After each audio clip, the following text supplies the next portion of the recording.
বন্ধুরা, এঁচোড় তো অনেকভাবেই খেয়েছো। এবার একদিন এঁচোড় করো মোচার মতো করে। মোচা যেরকম ভাবে আমরা খাই সেভাবে। খুব কম উপকরণে এটা খেতে খুব ভালো হয়। একটু নারকেল কুচি লাগবে। আচ্ছা, ফোড়নে দিয়েছি একটু জিরে আর একটু নারকেল কুচি, একটা শুকনো লঙ্কা, একটু তেজপাতা আর একটু আদা গ্রেট করে নেওয়া বা অল্প করে বেটে নেওয়া।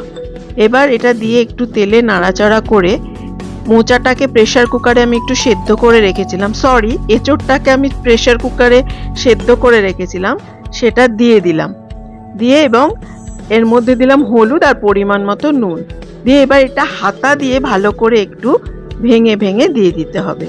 আর দিয়েছি একটুখানি গোটা এলাচ থেতো করা আর একটু মিষ্টি।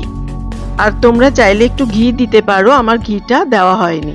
এবার এটা ভালো করে হাতা দিয়ে নাড়াচাড়া করে করলাম।